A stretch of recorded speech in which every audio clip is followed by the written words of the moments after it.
comportamientos. Eso de las duchas de más de 5 minutos se acabó y se debe acabar. Eso no puede continuar ya. Nadie debería bañarse más de 5 minutos por ningún motivo, inclusive bajarlo a 3. Y hay muchos cambios de conciencia. Son básicos, pero... ¿Usted, alcalde, cumple con esto? Sí, sí que le muestro ahorita. No.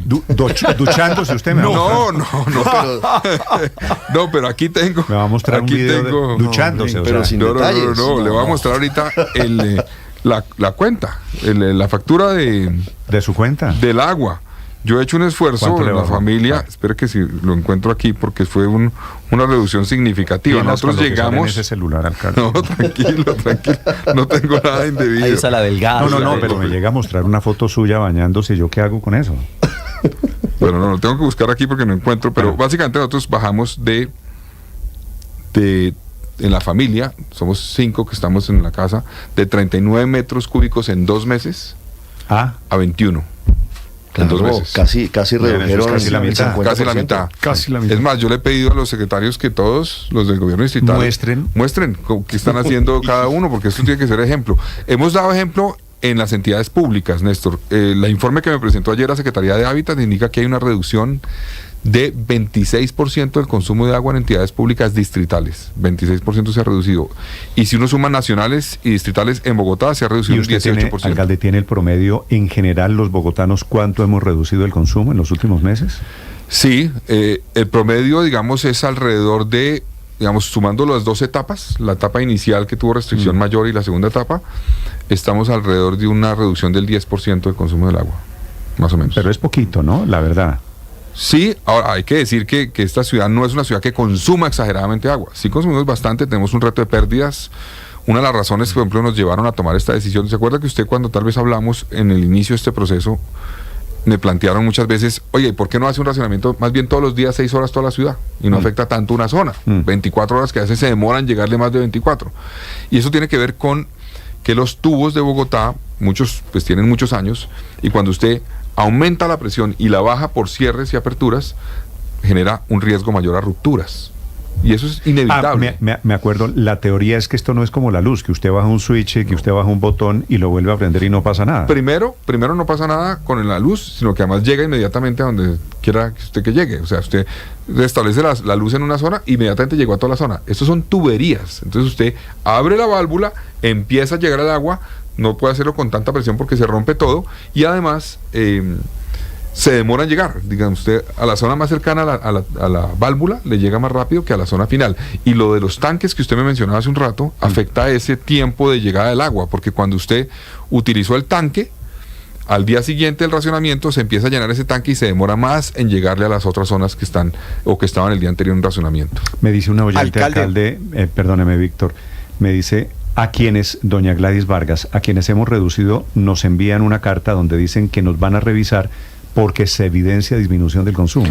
¿Esto es cierto? Sí, eso pasa, a veces pasa, es regulación, digamos, hay que entender que también hay una regulación en Colombia que nosotros tenemos que cumplir, pero y es revisar esos casos para ver ¿por qué se hace eso?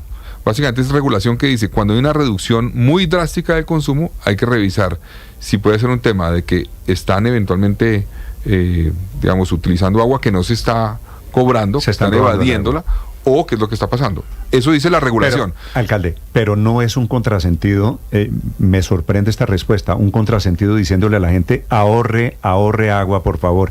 Y la gente que ahorra agua le dice: ahora vamos a investigar. Usted está sospechoso. Sin duda, pero es un contrasentido de la regulación. Ahora, estoy convencido que en el 98%, 99% de los casos que van y revisan se dan cuenta de simplemente un ahorro de consumo. Aquí no hay ningún tipo, nada indebido. Pero también uno de los temas que tenemos que trabajar es las pérdidas de agua, ¿no? Porque Bogotá tiene unas pérdidas significativas, no mayores a otras ciudades, pero tenemos pérdidas significativas que estamos trabajando para reducir, y parte de las pérdidas, Néstor, tienen que ver con gente que a veces capta agua de alguna red y no la paga por ella. No paga por ella. Pero ¿cómo es eso? Pues porque en el caso de la energía, alcalde, pues la gente se pega con un cable, ¿no? ¿Cómo se roban el agua? No, pues pueden dañar el medidor, por ejemplo, y entonces no se está generando, digamos, si en la lectura del medidor no aparece eventualmente el consumo real, entonces pueden afectar al medidor. Hay diferentes fuentes. Usted puede ir también hay zonas de Bogotá, infortunadamente, que tienen unos retos porque no están legalizadas y ellos toman agua ahora, de la red. Lo que hay que hacer es también adecuar esa regulación a época de crisis como la que estamos viviendo. Estoy totalmente de acuerdo. Ahora, eso es regulación nacional, no es de la ciudad, es nacional. Ahí tenemos diálogo permanente con la CRA, que es la que va a expedir eventualmente este tema de desincentivos adicionales.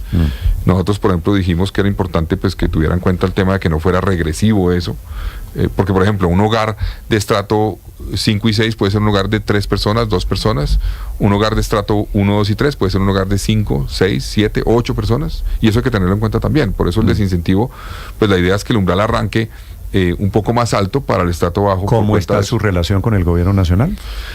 ¿Cómo está la relación? Pues constructiva, digamos, con dificultades en algunos frentes. Yo, por ejemplo, ayer vi, Néstor, el pronunciamiento del presidente sobre el tema del racionamiento, y debo decir que me dejó un poco sorprendido porque la ministra hace 2 días hizo un llamado a reducir el consumo. Y precisamente la ministra dijo, tenemos que avanzar en el desincentivo del consumo. Y ayer el presidente dijo, esa estrategia no sirve. Entonces yo sí le pido al gobierno nacional un poco que unifique mensajes. Para quienes no lo escucharon, el presidente no solo dice que la estrategia no sirve, sino que el problema es estructural. Si mal no recuerdo, Gustavo Petro, siendo alcalde de Bogotá, echó para abajo el proyecto de ampliación de Chingaza, ¿no? Si el presidente dice que es estructural, ¿a qué se refiere con el estructural? Bueno, a ver, el presidente, lo que yo interpreto, él habló de varias cosas ayer y ha hablado en las últimas semanas de varias cosas. Una es unos retos que dependen del gobierno nacional realmente, y es la deforestación en la Orinoquía, por ejemplo, y el impacto que la deforestación en la Orinoquía tiene sobre las precipitaciones y las afluencias del páramo de Chingaza y por ende de Chuza. Entonces él dice, este es un problema de deforestación y de afectación en territorios que han reducido la posibilidad de tener precipitaciones y afluencias a Chingaza. Eso es un problema estructural, efectivamente, una problemática que requiere una solución que no depende del distrito. Otro tema que él ha mencionado es el tema, digamos, del desarrollo urbano. Él lo ha mencionado insistentemente. Bogotá no puede seguir creciendo. Hay que tener en cuenta que en Bogotá se generan al año 75.000 hogares. Tenemos en este momento un déficit entre vivienda en términos de calidad y cantidad de 335.000 viviendas. 75.000 familias nuevas que llegan a Bogotá hogares cada año. Sí, yo le cuento una cosa, hoy están llegando entre 8.000 y 10.000 víctimas por cuenta de la violencia al territorio distrital, entre 8.000 y 10.000 al mes están llegando en este momento. Si uno no construye una fórmula. Y entonces, ¿cómo se frena, suponiendo que el presidente Petro dice el tema es de crecimiento de Bogotá? Es lo que le entiendo, ¿cierto? ¿Cómo se puede frenar ese ingreso en Bogotá? ¿Habría que prohibir la entrada de las víctimas? No, pues a ver, son varias cosas. Uno no puede cerrar la ciudad, digamos, y esta ciudad no se va a cerrar. Por un lado llegan, pero por otro lado se generan nuevos hogares, ¿no? También.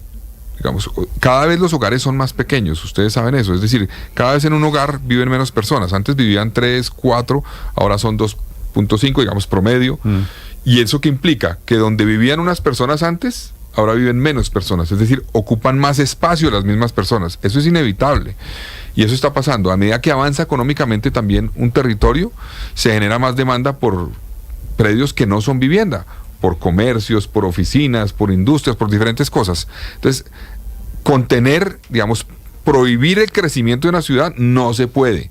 Lo que se puede es organizarlo.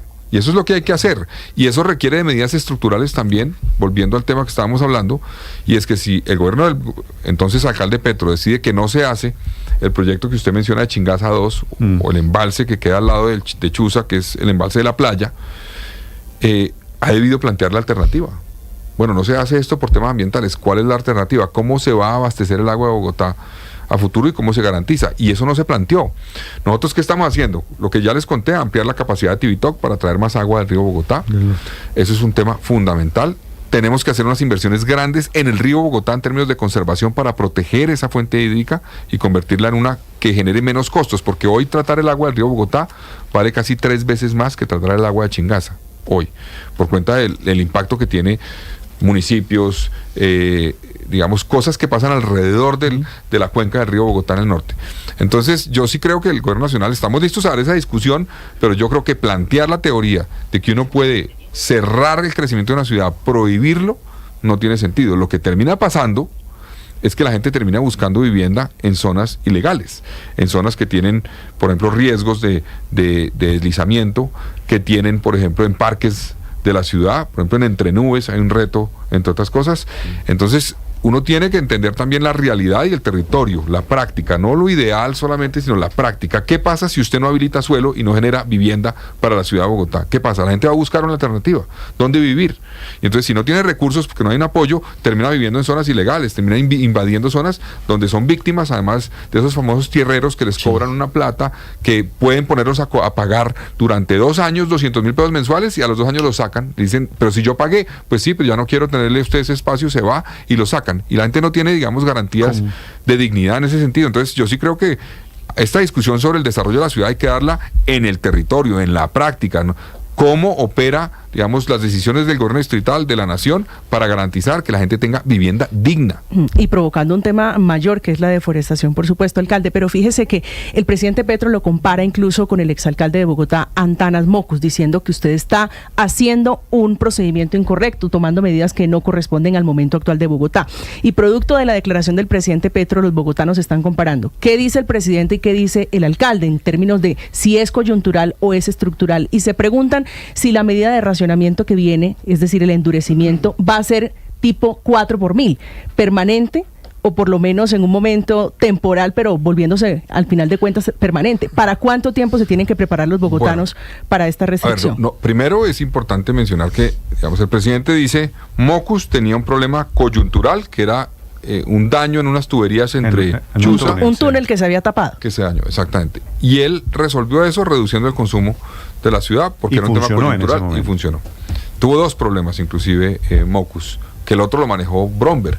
Uno fue Mocus y el otro Bromberg. Y él dijo se resolvió por cuenta de que no era un problema estructural. Ahora sí lo es.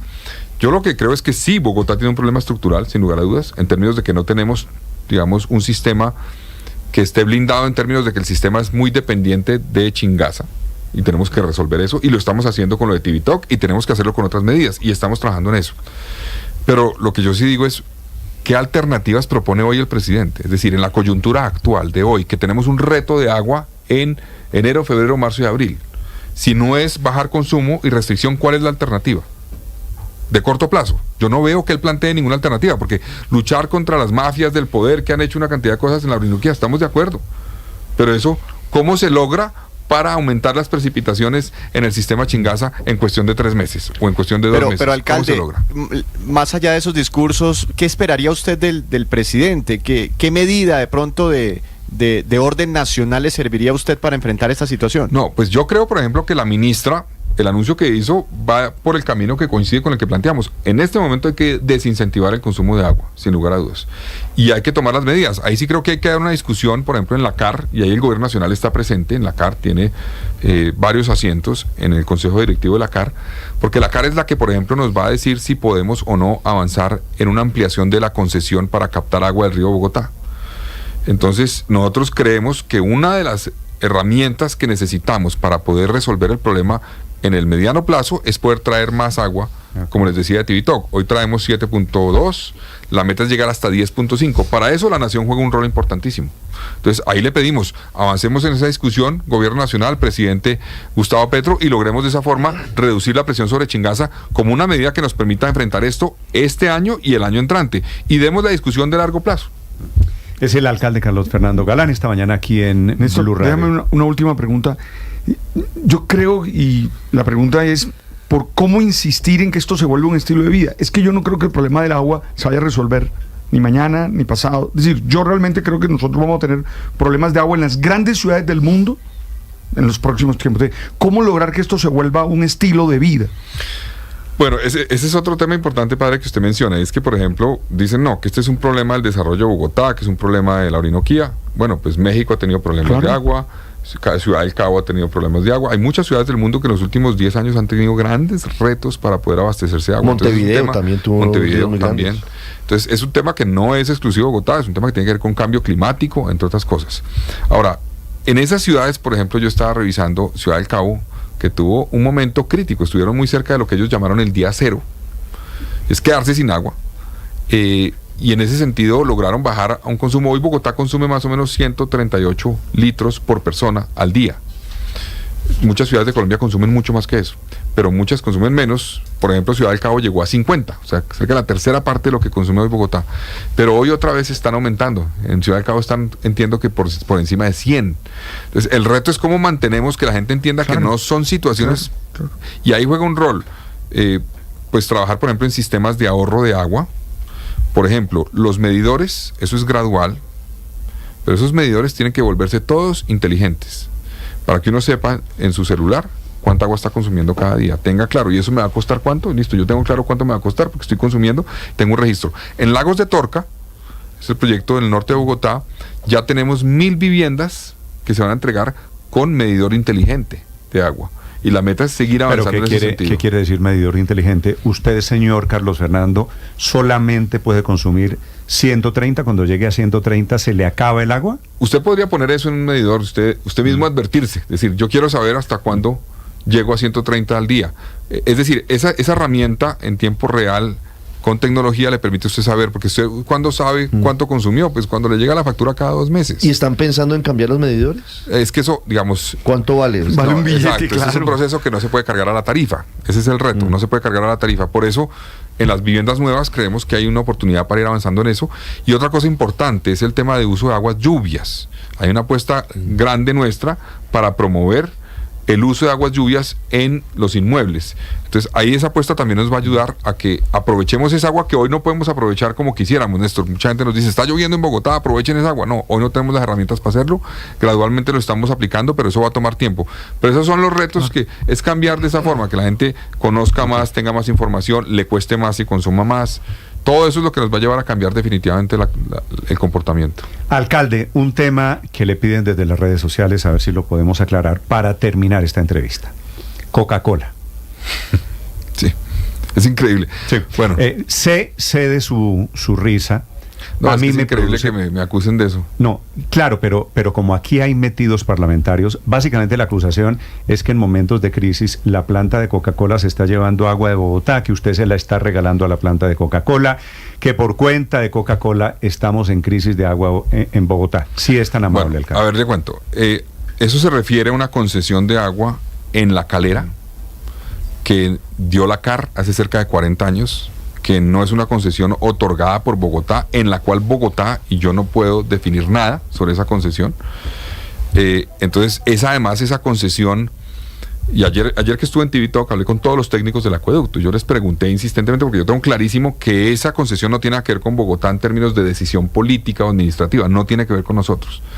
Pero les pregunté, pero más allá de eso, que nosotros no incidimos en eso, ¿eso en qué impacta el abastecimiento de agua de Bogotá? Y me dijeron, eso no nos impacta en San Rafael, no nos impacta en TV Talk. El agua que sale de ahí, si dejara de salir, no la podríamos tomar en San Rafael. Fue lo que me explicaron. No tiene nada que ver con el sistema que tenemos en Bogotá. Esos son los técnicos del acueducto. Entonces, eso de Coca-Cola que me han acusado a mí, pues no tiene ningún sustento, porque yo no decidí eso, no puedo, digamos, cancelarla, no me corresponde a mí, no tengo decisión sobre eso, pero además, esa concesión no tiene que ver con el abastecimiento de agua del sistema que maneja Bogotá. Ahora, yo sí creo que hay que ir a una discusión regional sobre abastecimiento de agua, sin lugar a dudas. Y Bogotá está lista porque Bogotá tiene, digamos, cosas que aportar, cosas por las usted cuales sabe, responder. el agua que consume la planta de Coca-Cola, eso es La Calera, ¿verdad? En La Calera, exactamente. ¿Es muy grande? Sí. Debe ser bastante, pero digamos, no tiene que ver con Bogotá, repito. No tiene que ver con Bogotá. Ahora, no tengo la cifra, pero Bogotá consume, como les decía, 17 metros cúbicos de agua por segundo. Yo creo que lo que sale de consumo de esa concesión que tiene en La Calera, que repito, no tiene que ver con Bogotá, debe ser pues menos del 0,5% de eso. Bastante menos. Yo creo que es mucho menos que eso. Mucho menos que eso. Entonces, creo ahora, que son 3 litros de agua por segundo. Bueno, por eso. Entonces, si Bogotá tiene 16.000, 17.000 litros de agua esto es por segundo, eso es mucho menos que eso, mucho menos. Pero, repito, sí creo que vale la pena dar la discusión. Se ha convertido en un discurso, pues ya usted sabe, políticamente afiliado a qué religión, Sí. que es contra Coca-Cola, contra usted. Pero yo invito a esos críticos que son Y ahí- cercanos, hay que decirlo, al gobierno nacional, Sí, claramente. que por qué no piensan en que el gobierno nacional tiene en la CAR varios representantes en el consejo directivo, más que el distrito. De hecho, Entonces, están deberían definiendo antes de diciembre si prorrogan o no esa concesión. Esa concesión Bueno, es viene el del año- momento. esa concesión va a cumplir 40 40 años. viene del año 86. Y yo sí creo que hay que dar una discusión sobre cómo nos estamos abasteciendo de agua en toda la región. Uno, lo que le corresponde a Bogotá y lo que maneja Bogotá, y las otras también. Hay que dar esa discusión. Y hay que dar la discusión. Y es Concesión, válido. a ver, alcalde, concesión para Coca-Cola, ¿qué quiere decir? Básicamente es que Coca-Cola pide, digamos, una autorización, una licencia y paga por utilizar agua en diferentes puntos. En este caso estamos hablando del de La Calera. En el caso, por ejemplo, de Bogotá, Digo, hay muchas industrias que Coca-Cola- consumen agua. Coca-Cola paga por el agua que consume. Sí, hay quienes dicen que paga muy poco. Y sí paga, digamos, allá, entiendo, mucho menos de lo que se pagaría en Bogotá. Pues hay que- Muchísimo menos. Pues hay que ponerlos a pagar más, lo que sea. pero eso no es una decisión del distrito, pero es una decisión de ahí la CAR. de ahí a la tesis de que sin el agua que consume Coca-Cola en La Calera no estaríamos en racionamiento. No hay es una cierto. diferencia gigante, ¿no? Sí, no, eso no sería suficiente. Además, repito, me dicen los técnicos del acueducto, esa agua no llega al envase de San Rafael, ni llegaría, ni la podríamos captar. Sí, ¿usted tiene de casualidad una cuenta, alguna cifra de cuánto paga Coca-Cola al año de agua? No la tengo, pero se la mando. Es que me han dado varias cifras y evidentemente creo que paga poquito, pero lo que hay que hacer es que pague lo que corresponde o que pague más de lo que está pagando. Me comprometo a mandarle en unos minutos cuánto es esa cantidad de agua manejada por el acueducto de Bogotá, cuánto pagaría Ok.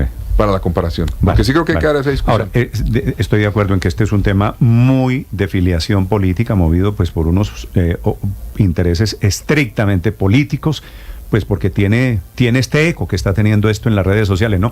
Que Coca-Cola tiene un tratamiento diferente. Alcalde, gracias por acompañarnos esta mañana. Néstor, Muchas gracias. me permite, hay un tema cambiando coyunturalmente el frente, como diríamos en los deportes. Bogotá, alcalde, ¿cómo se prepara para lo que se viene de este fin de semana en 8? Porque se nos viene un mega evento, la final del Mundial Femenino. No, Con- pues, ojalá desde- con Colombia. Claro, ojalá con Colombia. Sí. Pues estamos preparados desde el principio del Mundial, desde antes. Obviamente ahí tiene un plan tanto de seguridad como de movilidad. Nos alegró que se ha convertido como una especie de competencia entre Bogotá, Medellín y Cali para ver Sí. quién lleva más al estadio y Por el vamos a récord. trabajar Ujú. para que no haya una silla vacía en el Campín. Ojalá con Colombia en esa final. Ujú. Pero estamos listos, muy orgullosos de que Colombia haya demostrado ese cariño por el fútbol femenino, porque pues entiendo que las asistencias han sido históricas en este mundial en Colombia. Entonces estamos listos, es una gran fiesta. Vamos a tener en Bogotá el partido del tercer y cuarto lugar El sábado, y el partido de la final. el domingo. Entonces, estamos listos y preparados para lograrlo. Bueno. Y va a llegar Colombia confiando en Dios. Alcalde, gracias. Bueno, muchas gracias, Néstor, a todo el equipo. Feliz día para usted, el Gracias. alcalde de Bogotá, esta mañana en Mañanas Blue. Son las 8:23 minutos. Escanea este código y suscríbete a nuestro canal de YouTube, @Blue Radio Co. Y disfruta y participa de la programación de Blue Radio. Blue Radio, le ponemos cara a la radio. Blue Radio, la alternativa. Que podría ser la estrella en ascenso. Por otro lado, Saludarlos, aquí estamos desde Mañanas Blue, enseguida.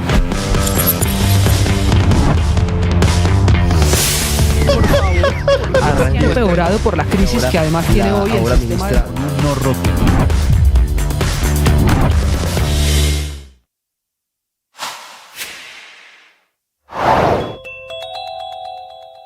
La teoría que tiene el presidente Gustavo Petro es que la investigación preliminar que adelanta el Consejo Nacional Electoral por las presuntas irregularidades en la financiación de su campaña sería la llave para que el Congreso proceda a su destitución.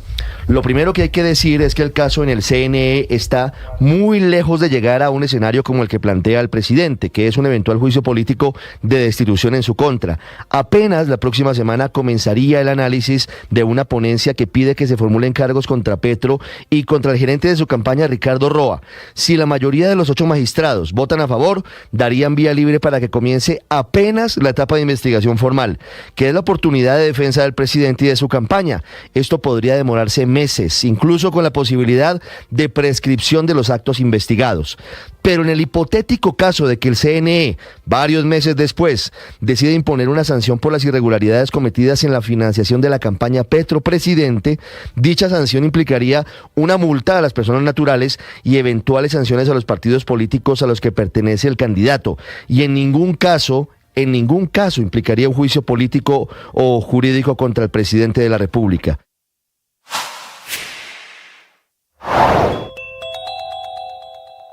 Nuevos ataques en contra de las mujeres, nuevos feminicidios ocurridos en las últimas horas, en uno de ellos en la localidad de Bosa, exactamente en la vía principal del barrio Santa Fe. Una pareja, previamente a esto, discutió dentro de una vivienda. Ella dice: no quiero seguir con usted, acabemos con esta relación. El sujeto toma un arma blanca, la persigue, ella se sube a un bus, va hacia el centro de la ciudad, va en compañía de una amiga. El sujeto, dolido por lo ocurrido, la agrede dentro del bus, agrede a la amiga, las deja gravemente lesionadas, huye del lugar. La policía del cuadrante del sector de Bosa, Santa Fe, llega al sitio, las remite de urgencias al centro médico, que queda contados 2 minutos. Pero a pesar de ese esfuerzo, la mujer Yurley Patricia Cervantes, quien acabó con esa relación, fallece en el centro médico, y la otra, la amiga, permanece grave en la unidad de cuidados intensivos del centro médico ubicado en el sur de la ciudad. Dice la Policía Nacional que tiene plenamente identificado a este sujeto, que lo están buscando en el mismo sector y antes que salga de la localidad para así poderlo capturar y que responda por esta grave falta.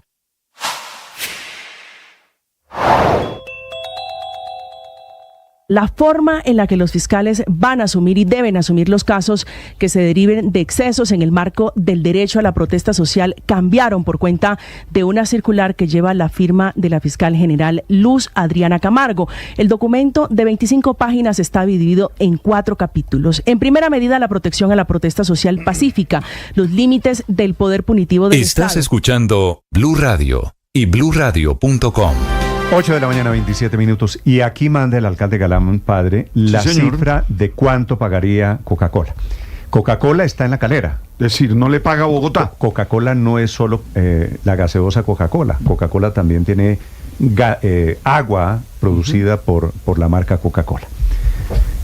Paga 11 millones de pesos al año en agua. 11 millones de pesos. No entendí. Pero no. Y si Coca-Cola estuviera dependiendo del agua de Bogotá, óigame este dato que es el que me da el alcalde Luis Ernesto, pagaría 70 veces más lo que hoy está pagando en La Calera. Bueno.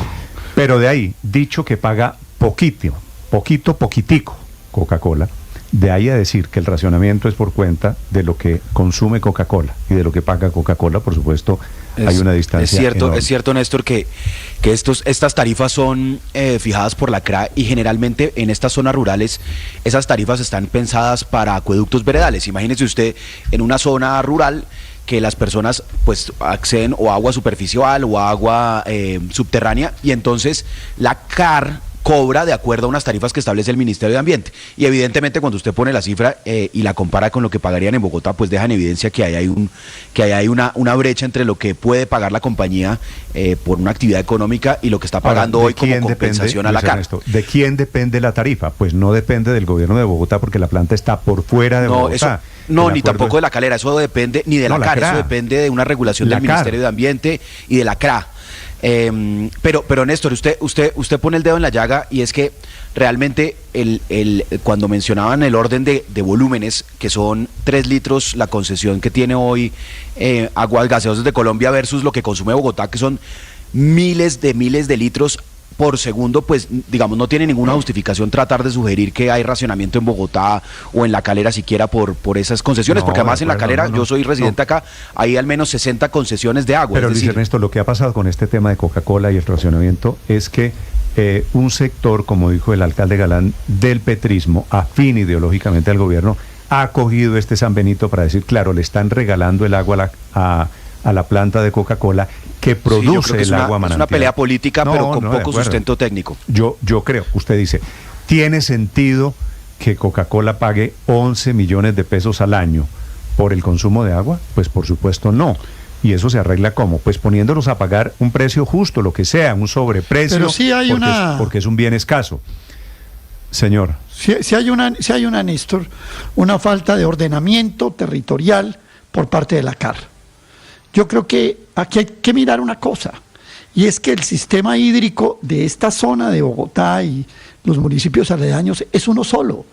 Entonces, usted tiene que tener unos criterios de ordenamiento. A mí me parece que más que el escándalo de Coca-Cola, porque además también hay otras embotelladoras que tienen concesiones, fuera de Coca-Cola. No, obviamente, Aurelio, ¿sí? Lo que pasa es que entonces, Coca-Cola es un buen blanco, ¿no? Coca-Cola es el símbolo del capitalismo, pues eso sí. Pues sí, no, pero es claro, pero hay otras concesiones. Entonces, Néstor, yo creo que aquí lo que hay que plantear es cuáles son los criterios de ordenamiento hídrico que tiene la CAR, porque esto es todo un sistema. Es que acuérdense que Bogotá tiene una estructura ecológica que son cerros orientales, Reserva Van der Hamen y Río Bogotá. Y en eso creo que no hay un ordenamiento adecuado. Ahora, no nos digamos mentiras para los petristas que están diciendo cosas. Esto existe, eso se conoció. Yo me acuerdo que cuando la campaña de la alcaldía de Bogotá, esto fue un tema que se debatió. Y el presidente Petro fue alcalde 4 años y nada dijo al respecto. Esto me suena sí, esto viene desde hace casi 40 años. Esto tiene una historia y hay que arreglarla. Año 80 y pico. Sí, Néstor, pero hay que aprovecharla para que la CAR se pare hoy con delegados que tiene de la alcaldía y que ha tenido la alcaldía siempre, y digan, bueno, hagamos todo un plan de ordenamiento hídrico de toda la estructura ecológica para que las cosas tengan un mínimo de racionalidad. El pago para mí es lo de menos, si quiere que se lo diga. O sea, que pague más y lo que haya que pagar, pero me preocupa más el ordenamiento. Un gobierno que está hablando de ordenar el territorio alrededor del agua. Ahora, sí, lo que pasa es que pasa un poco por la tarifa, por el consumo del agua de la planta de Coca-Cola, por el sello, por la marca de Coca-Cola, por quienes están detrás de la pelea contra Coca-Cola. Es un símbolo fácil para pegarle a Coca-Cola, ¿no? Digamos, es como el símbolo del imperio, de los ricos, de todo, y que se toman el agua de los pobres y además no la venden carísima. Eso último es lo más cierto, porque evidentemente el agua embotellada suele ser muy, muy costosa. Pero lo que yo sí creo, Néstor, es que hay naturalmente, Héctor, la materia prima. Imagínese, haga usted, Héctor, una cuenta. Están comparando dos cosas que no son comparables. Antes haga una cuenta. Si Coca-Cola paga 11 millones de pesos de factura anual por sacar el agua, por recibir el agua, por su recibo de agua, esa agua la embotellan, ¿y cuánto gana Coca-Cola? Obviamente eso significa hay que subirle la tarifa y hay que subirle notablemente. Vale.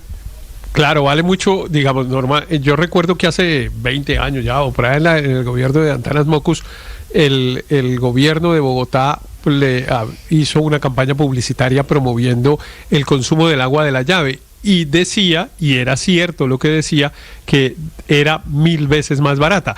El agua, cuando usted se toma, digamos, 1 litro de la llave, le vale un precio, y el agua embotellada, 1 litro, vale 1000 veces más.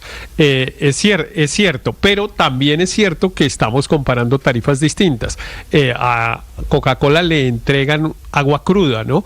Y el agua que sale de la llave es agua tratada. Entonces, pues no se pueden comparar los valores. No es lo mismo que le entreguen el agua a Coca-Cola en la llave tratada por la empresa de acueducto de Bogotá, que le da además una altísima calidad. Entre otras cosas, Coca-Cola lo que hace es parte de lo que hace la empresa de acueducto, que es tratarla y embotellarla para entregarla de una manera potable a las personas que la consumen por esa vía. Sí, entre otras cosas tengo, a ver, la siguiente cifra que a mí me Néstor, parece... mire, el alcalde revela... Perdóneme, que me parece increíble. Hoy, padre, Coca-Cola paga 11 millones de pesos al año. Ya dijimos que eso es muy poquito. No, es que eso quiere decir menos de 1 millón de pesos al mes. Es decir, o sea, Coca-Cola paga cuidado, y pagamos más agua. Casi lo mismo que usted y yo, sin tener planta embotelladora. Sin tener plata ni nada de esa vaina. Pero fuera de eso, viene y ya le han subido en los últimos 2 o 3 años, porque venía de pagar 5 millones de pesos hace 2 años. Que esté claro 5 millones de pesos ahí no está bien la cosa. Es decir, no puede ser ese el pago, no puede ser esa la cifra. Pero bueno. Néstor, el alcalde Galán abrió también un debate que pocos somos conscientes, y es que la propuesta para superar todas estas crisis de agua va a ser que Bogotá se abastezca principalmente del río Bogotá. Hoy, como usted sabe, casi que el 76% del agua viene del páramo, que es un agua muy pura, que se capta en Chingaza, en Chuza, se trata en el San Rafael y llega a Bogotá. Y como esa fuente hídrica está tan estresada, lo que viene es que esa sección norte, lo que llaman Tibitoc, empieza a ser la principal fuente, hasta llevarlo hasta el 50% del agua. Y recuerde que hemos visto en estos días que ha habido quejas que porque el agua entra amarilla y demás, porque claro, la calidad del agua del páramo es muy distinta a la calidad del agua tratada del río Bogotá, y eso es un gran debate que se viene. Efectivamente, y por eso tan fácil llegar a la cifra. Si estuviera en Bogotá, si está pagando, Ricardo, apenas 11 millones de pesos, en Bogotá pagaría 20, 50, 70 veces más de lo que está pagando, por supuesto, a un precio ridículo en La Calera. Creo que eso tampoco tiene discusión. Habrá que verlo, pero ahí está la CAR. Al final, la Corporación Autónoma Regional es la que tendrá que definir desde fin de año pero la pregunta, el asunto. Le insisto, Néstor, la pregunta no es cuánto pagaría Coca-Cola si tomara el agua de la llave de Bogotá como la tomamos nosotros, sino cuánto paga tomándola cruda en La Calera, porque entre otras cosas, déjeme decirle esto, la empresa de acueducto de alcantarillado de Bogotá también tiene concesiones, igual que las de Coca-Cola, y también tiene que pagar, y paga el mismo precio que paga Coca-Cola, que es tomar el agua cruda. Pues eso tiene además unas tarifas, unas tablas que ha hecho el Ministerio de Medio Ambiente, dependiendo de la disponibilidad de agua y otras circunstancias. Pero Héctor, y le ponen ¿el agua un no precio. es gratis? El agua no es gratis, el precio, lo que le cobran a uno es el servicio por llevarle el agua de un punto a otro. No, la empresa de acueducto le tiene que pagar a la CAR por sacar agua. Vámonos para el río Bogotá y como la empresa de acueducto le tiene que pagar a la CAR. Pero Víctor, eso perdóneme, eso no es cierto. El hecho de que usted pueda bañarse en un río, pueda tomarse un vaso de agua en un río, camine. Y ahí nadie le cobra porque el agua es gratis. No significa que el agua sea gratis. Néstor, cuando las empresas de servicios públicos, cuando las empresas de servicios públicos toman agua, y todas lo hacen por concesiones que les otorgan las corporaciones autónomas regionales, tienen que pagar un precio. Le insisto, la empresa de acueducto de alcantarillado de Bogotá paga un valor por las concesiones y se lo paga a la CAR. Entre otras cosas, hace unos 15 años hubo un pleito enorme porque Bogotá no pagaba agua y terminó pagando como unos 400 mil millones de pesos a la CAR, si no recuerdo mal, porque el pleito lo terminó pagando la CAR, porque el agua hay que pagarla. Y le insisto, la empresa de acueducto paga el mismo valor que paga Coca-Cola por el agua que se toma. La discusión es si se deberían darse la Coca-Cola pues para que haga un negocio privado, o si toda el agua deberían proveerla para una empresa de servicios públicos. Esa es otra discusión. Pero en cuanto al valor que paga, es lo mismo que paga Bogotá. Y además lo que se sugiere en la denuncia es que supuestamente el agua que le venden a Coca-Cola no permite que haya suficiente abastecimiento en Bogotá. Ese es el hecho que es no donde es viene, cierto. que es donde viene el carretazo, que es por supuesto absurdo pensar que si no existiera la planta de Coca-Cola, todo termina ideologizado, todo termina en batallas políticas, todo termina en eso. Y lo que necesitamos, Néstor, yo insisto, por eso se lo pregunté al alcalde, necesitamos es cambiar de estilo de vida, Néstor, porque el agua se está acabando, eso no es... Y tenemos que pensar, padre, en no echarle la culpa al vecino, porque si usted dice Coca-Cola o fulanito de tal, no, la responsabilidad creo que está más cerquita. 8:38 a.m, hay una noticia de última hora. En Europa está anunciando el presidente Zelensky, el presidente del país invadido, 2 años y medio después, que le va a presentar al presidente Biden en Estados Unidos, que ha sido su gran aliado, un plan de victoria sobre Rusia, que es el país invasor. Silvia Carrasco. Sí, Néstor, y lo que dice es que lo va a presentar antes de fin de mes. Ha sido en una reunión que ha habido esta mañana allí en Kiev, y donde estaba hablando con su equipo, y dice que le va a presentar ese plan de victoria, que es un conjunto de soluciones interconectadas que van a otorgar a Ucrania suficiente poder y elementos para encaminar esa guerra hacia la paz. Es lo que dice Zelensky en esa conferencia allí en Kiev. Más todavía, lo que dice es que ese plan se lo va a proponer y se lo va a presentar también a Rusia, que está invitada a una cumbre de la paz en noviembre. La verdad es que este anuncio que está haciendo Zelensky se produce en un momento en que los países aliados pertenecientes a la OTAN, como Estados Unidos y el Reino Unido, están discutiendo sobre la posibilidad de entregarle misiles de largo alcance, no solo entregárselos a Kiev, a Ucrania, sino que autorizarle a que los use en territorio ruso. Eso ha generado una respuesta muy dura por parte del presidente ruso Vladimir Putin, que dice que eso implicaría que ya la OTAN, los países europeos y Estados Unidos estarían atacando directamente a Rusia. ¿Qué es lo que está pasando en Estados Unidos? A las 4:30 hora de Washington, que es las 3:30 de Bogotá, se reúnen el primer ministro británico, Keir Starmer, y el presidente norteamericano, Joe Biden, para discutir esto. Los periódicos norteamericanos están diciendo que el presidente Biden está inclinado a dar esa autorización, pero con la condición de que no sean exactamente los misiles que le ha entregado Estados Unidos a Ucrania, sino que sean y misiles transferidos por Francia, por el Reino Unido u otro país europeo. ¿Por qué? Porque necesitan la autorización de Estados Unidos, porque esos misiles son construidos con partes norteamericanas, pero no quiere el presidente Biden que sean los propios armamentos entregados por Estados Unidos los que se usen en territorio ruso. ¿Y qué pasa también dentro del gobierno norteamericano? Es que están divididos. Por un lado, dice la prensa que el Departamento de Estado, Anthony Blinken, está a favor de entregar esas armas, mientras que el Pentágono no lo quiere, porque teme, claro, una escalada, que como la amenaza que da el presidente Vladimir Putin de que eso ya sería una guerra global. Esa es la discusión que hay en este minuto. Esa reunión se espera que sea una reunión de trabajo y larga, y que no se tome una decisión todavía, pero sí más claridad hacia dónde van las cosas. El presidente Zelensky se adelanta diciendo que va a presentar un plan de trabajo, porque una de las cosas que le exige a Estados Unidos es que le diga si van a saber manejarlos, si van a saber mantenerlos, y si van a ser, cuál es el papel estratégico de esos misiles, cómo esos misiles van a claramente terminar con esa guerra que en febrero ya alcanzaría los 3 años, Néstor. Estás escuchando Blue Radio.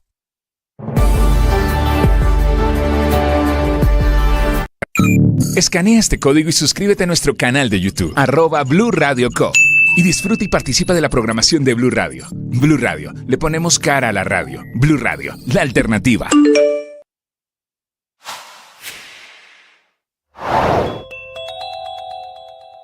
La Fiscalía creó nuevos lineamientos para el manejo de lo que se llama protesta social, el estallido, lo que se parece a lo que pasó en Colombia en el año 2021. Es una directriz firmada por la fiscal Luz Adriana Camargo, en la que, atención, le ordena a los fiscales y a funcionarios de la Fiscalía reconocer, garantizar y proteger el derecho a la protesta.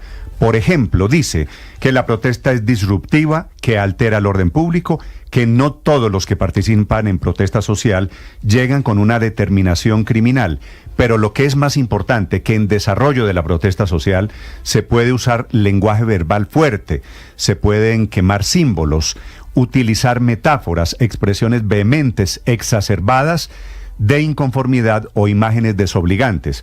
Es decir, que eso, insultar a un policía, traducción, no es violencia contra un servidor público. Son en total 31 puntos, 25 páginas. Dice la fiscal Camargo que la Fiscalía debe actuar sin prejuicios, que no se debe criminalizar la protesta y diferenciar entre protesta social y concierto para delinquir.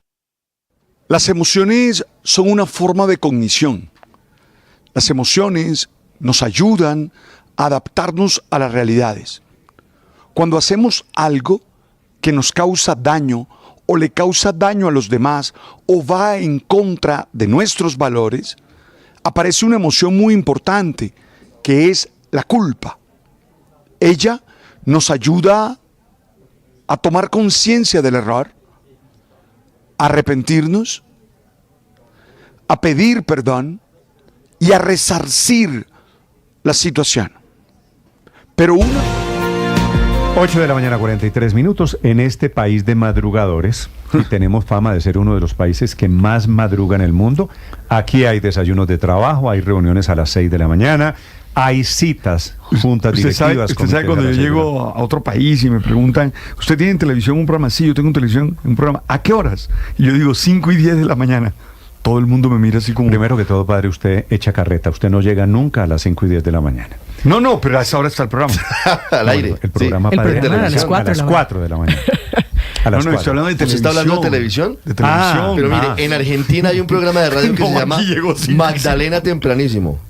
Y es a las 8 de la mañana. Sí, es a las 8. Hay que seguir ejemplos. Y sigue siendo temprano para los argentinos. Ricardo, acaba de ser presentado un proyecto que yo quiero firmar y apoyar para que los niños, usted es grande y usted puede levantarse temprano y está bien, tenemos una herencia de madrugones desde siempre. Los abuelos se levantaban a arar el campo a las 4 de la mañana, 3 de la mañana. Desde siempre las mamás se levantaban temprano, pues por razones lo que sea, sociales, económicas, a hacer el desayuno y el almuerzo a las 5 de la mañana. Néstor. Señor Enrique. En España. La comparación con España yo la hago constantemente, con este programa y con los programas de aquí. Por ejemplo, tú empiezas, digamos que la parte fuerte de este programa, los invitados y todo son a las 6 de la mañana, ¿no? A las 6 de la mañana puede pasar un ministro yo en esta emisora. Entro al aire a las 5 de la mañana, Enrique. Exacto, pero a las 6 digamos que es la parte grande del programa cuando empiezan los ministros, etcétera, etcétera. Así es. Exacto. En España no pasa un ministro antes de las 8:30 de la mañana, salvo catástrofe nacional. O sea, es una cosa imposible, impensable. Y si va el presidente del gobierno a la radio, que no va mucho. Ya entiendo, Enrique, por qué están ustedes al final de la tabla del ranking, de los más, entre los más madrugadores. No, es que porque es que Colombia está en el primer lugar, Néstor, según el ranking mundial. Pero Enrique, lo que es peor no es que el señor Morales madrugue mucho en radio. Es que la radio se prende muy temprano porque este es un país de madrugadores. El país se enciende muy temprano. Se activa todo relacionado. Néstor, señor. Mi hijo, por ejemplo, empieza este año, acaba de empezar la enseñanza secundaria. Eso significa que entra antes a clase. Y entrar antes a clase significa que entra a las 8:15 de la mañana. Y eso ya se supone que es muy pronto aquí. Las universidades arrancan a las 8 de la mañana. Aquí las universidades, Enrique, tienen clases 6 de la mañana. Imposible. Enrique, nadie. Enrique, usted se sorprendería, usted es español, usted se sorprendería un día que venga a Bogotá y madruga conmigo. Yo llego aquí todos los días a las 4:30 de la mañana. Y ya veo una inmensísima actividad. Ya hay trancones. Hay muchos carros. Claro. No, pero le voy a decir algo. Pero yo llego aquí, Néstor, y ya las rutas han recogido niños a las 5:30, 5:15. Me escribe don Alejandro Villalobos, que usted sabe que es uno de los legendarios hombres de la música. Nosotros nos hemos criado con el tema de que al que madruga Dios lo ayuda, ¿cierto? Eso es lo que dicen abuelas, tíos, mamás. Que su hermana dice, al que madruga Dios lo arruga. Y es cierto, los niños hoy entran, Enrique, en Colombia al colegio, los recoge la ruta escolar y usted lo ve aquí y en Medellín también. Medellín también son súper madrugadores. En Medellín también hay clases 6 de la mañana y en Barranquilla está pasando en universidades y en colegios. Un niño que se levanta... Eso me parece tremendo, Néstor. Un niño que se levanta a las 5 de la mañana. Y lo recoge la ruta 5:15, 5:20. Entra al colegio, oiga el dato que le quiero dar, Enrique. A las 6. No. La inmensa mayoría de colegios públicos en Colombia entran, entre 6 y 6:30 de la mañana. Todo este cuentazo es para decirles que acaba de ser presentado un proyecto que yo voy a firmar, voy a apoyar, me voy a poner la camiseta. ¿Sabe también quién lo va a firmar? No, estudiar sin madrugón. ¿Sabe quién lo va a firmar? La esposa de Falcao. Ah, porque es argentina. No, porque tiene sus hijos madrugando en Colombia. Mire que lo deleitaron. No están acostumbrados. No, está impactada. Dice, mire, la madrugada de los colombianos, tremendo. Y se pregunta, ¿por qué comienzan tan temprano los colegios? Pero bueno, uno al final se adapta. ¿Sabe por qué comienzan los Y puntualmente hay que acostarse más temprano. Los niños? Por una idiotez cultural nuestra. Porque los niños, Hombre, tiene que ver con que éramos un país muy rural. No es idiotez, padre, es que si los papás se ¿forja el carácter de madrugar? No, porque los papás salen y entonces ¿qué hacen con los niños? Entonces, siguiendo el ritmo de los papás, ese es el problema, Néstor. Si los papás llegan a trabajar a las 8 de la mañana, pues tienen que dejar resuelto el tema de los niños. Entonces, por eso esa costumbre de madrugar muchos más. Pero ese va a ser el problema para ese proyecto, porque, es decir, yo estoy pensando en mi hermana. Yo estoy de acuerdo, pero hasta primaria. Yo estoy pensando en mi hermana. Después, no. A mi hermana le ponen eso, Néstor, y va a ser un lío, porque ella entra a trabajar 7:30. Por eso. Tiene que salir de casa. Ahí se va a armar todo un problema. ¿Y quién dijo, padre, que los niños no pueden salir solitos y abrir la puerta solitos? En este país. No, es que por ahí pasa todo. ¿En este país? No, en este país no. En el resto del mundo, los niños los enseñan a ser independientes y autosuficientes. Aquí nos metimos el cuento de que los niños no pueden salir solitos, no pueden abrir solos la puerta.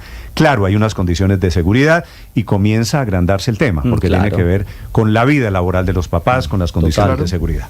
El autor de este proyecto digo que lo firmo, se llama Estudio sin madrugar.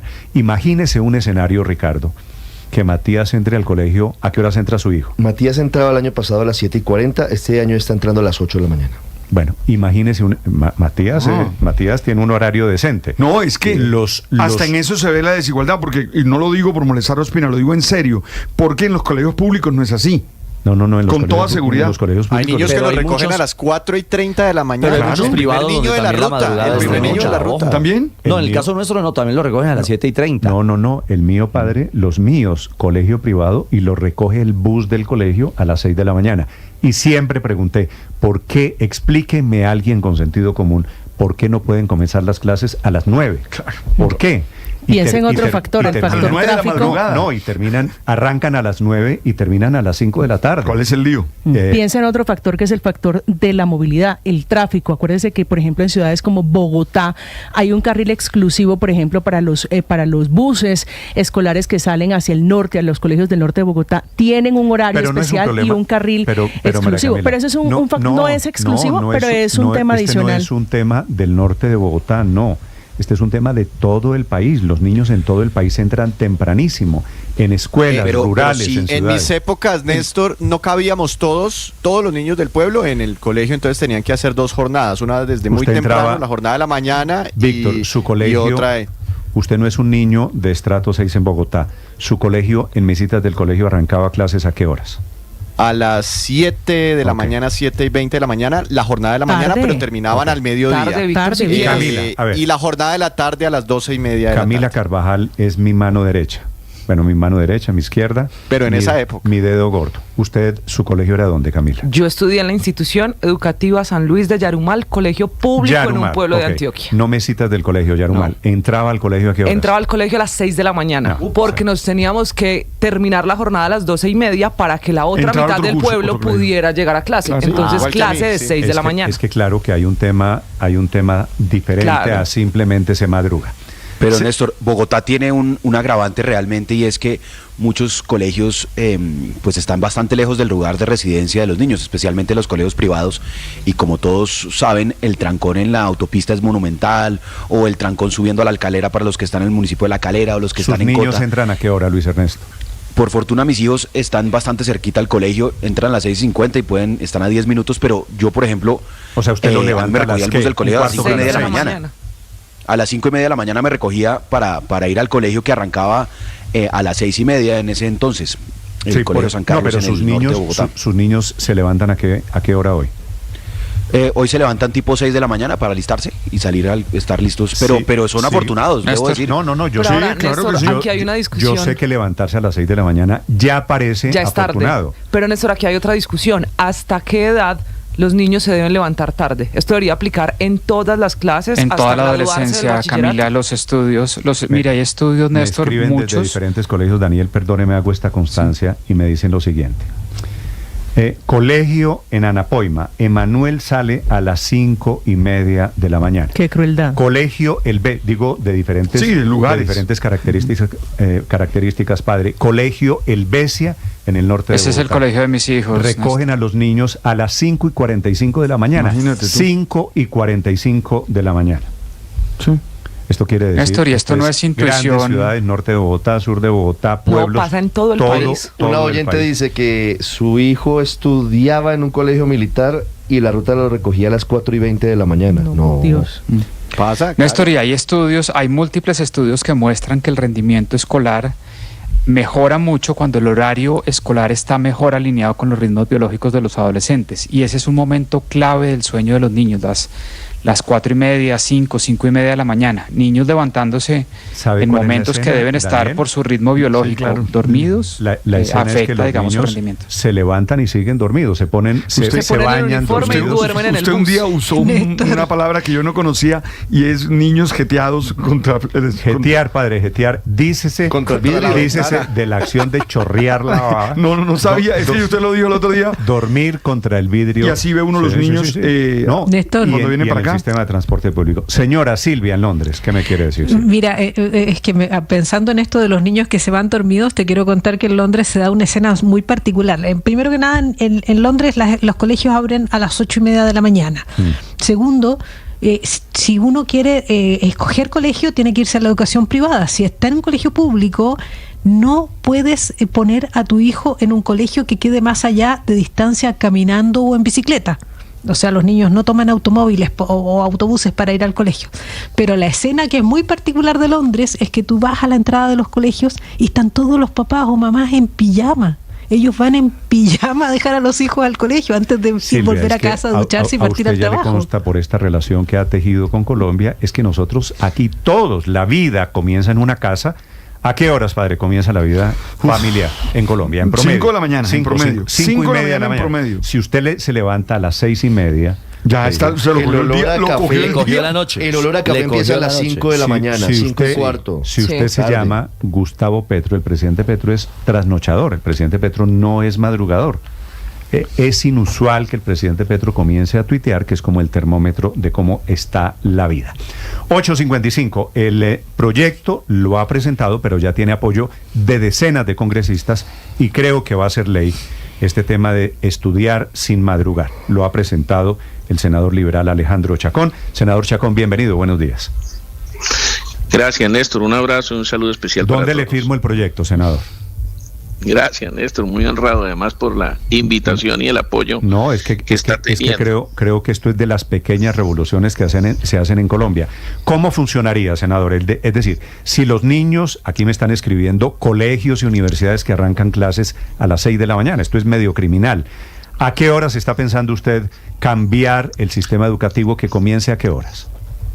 Lo primero a decir, Néstor, es que esto se aplicaría para preescolar, básica y media, no para las universidades, es para los estudiantes y los muchachos menores que están hasta la básica y media y preescolar. Esto lo que acaba es la discrecionalidad que hoy tienen los directores. Como decían, hay algunos colegios, especialmente los que son mejores rankeados, además a nivel nacional, muestran que las entradas son en horarios mucho más avanzados, 8 de la mañana, 8:30 de la mañana, pero algunos directores en la discrecionalidad que tienen han colocado ingresos a las 6 de la mañana. Quiere decir que las madres, especialmente las madres cabezas de familia, que constituyen casi el 44% de los hogares en este país, jefas de hogar, jefas de su casa que tienen que ir a trabajar, les toca levantarse a las 4 de la mañana para hacer las loncheras, para preparar a sus hijos para desayunar, para sacarlos para que lleguen antes de las 6 de la mañana, porque a las 6 de la mañana entran, tienen que ingresar 15 minutos antes, más o menos, de las 6 de la mañana. Eso es injusto con los menores, como lo mencionaban ustedes, existen infinidad de estudios americanos, europeos, de cómo le pierden la atención, pierden la alerta, pierden la capacidad de entender y comprender por esas jornadas tan tempranas en las que están incurriendo los muchachos. Entonces, lo que busca esto es acabar con esa discrecionalidad que tienen hoy los directores de poner los horarios antes de las 7 de la mañana, en vista que no ha sido posible que pongan los horarios mucho más tarde. Entonces, acaba la discrecionalidad y los pone a las 7 de la mañana como mínima hora de ingreso, y permite que entre 7 y 8 de la mañana las familias puedan llegar a sus hogares, puedan dejar a sus hijos y tienen una hora para llegar a sus horarios de trabajo. Sí, senador Chacón, ¿esto aplicaría a colegios públicos y también privados? Sí, colegios públicos y privados. Esto es una norma que no tenía existencia, como le decía Néstor, a pesar de que siempre a veces nos dedicamos a unas trascendencias de normas muy importantes en la que es costumbre el Congreso de la República y son foco de atención en los medios de comunicación, si se nos olvidan las pequeñas cosas que son importantes para nuestras familias. Esto aplicaría para públicos y privados. ¿Y por qué a las 7 de la mañana? ¿Por qué esa hora como mínima para ingresar a clase? Los estudios dicen que debieran ser posteriormente a las 8 de la mañana, que debieran ser horas más tarde, pero nosotros entendemos que los papás o la gran mayoría de los ciudadanos de este país no son los jefes, no tienen que llegar seguramente a las 8 en punto, no pueden llegar más tarde. Entonces, por eso dejamos que sea a las 7 de la mañana, no a las 6, 7, para que puedan los padres alistarse para llegar a su trabajo, o sea, puedan dejar a sus hijos y tengan una hora para llegar a su entrada normal general, que es 8 de la mañana en casi todos los trabajos del país. Pero eso implicaría un trabajo con los empresarios también. Generalmente los trabajos, porque uno pues todo no es perfecto, pero generalmente los trabajos, a diferencia de los suyos o algunos pocos, ingresan es a las 8 de la mañana y tiene jornadas de 8 horas. Sí, los míos tienen ingreso a las 4 de la mañana. A esa hora se levantan los padres. Es realmente cierto, las mamás empiezan a trabajar a las 4 de la mañana como consecuencia del ingreso de obligaciones los hijos de algunos colegios a las 6 de la mañana y les toca arrancar a trabajar a las 4 en sus casas. Es que a la gente se le olvida que los padres arrancan a trabajar levantándose. Exactamente. Y eso es lo que queremos, ayudar a las mujeres a esta injusticia que viven cometiendo y que además les toque esas labores ingresar tan temprano, no solo a sus hijos, sino el horario laboral en sus casas tan temprano de la mañana. Eso es lo que queremos acá. Sí, mire, senador, el tema del horario laboral viene atado a muchos otros factores, como por ejemplo el de la alimentación escolar. ¿Cómo lo tienen pensado? Porque hay muchos niños de colegios públicos en el país que van a las escuelas o que ven en las escuelas los padres una oportunidad para darles la primera comida del día, en este caso el desayuno o los almuerzos. ¿Qué tienen pensado ustedes o cómo lo están manejando este asunto de la ración o la porción de alimento escolar? No, yo creo que por el contrario facilitaría, porque precisamente lo único que tienen es que si le van a dar los desayunos en sus colegios como consecuencia de precisamente la ayuda que entrega el Estado en ciertos colegios, pues se hará a las 7 de la mañana y no a las 6 de la mañana como están haciéndolo. Por el contrario, es mucho mejor para los estudiantes y mucho mejor para el operador. Doctor Chacón, ¿en qué se basó usted? ¿En la necesidad de quiénes? ¿Hizo algún estudio, alguna medición, alguna encuesta para determinar que efectivamente los padres de familia están afectados por este tema? Porque también hay mucha gente que escribe y dice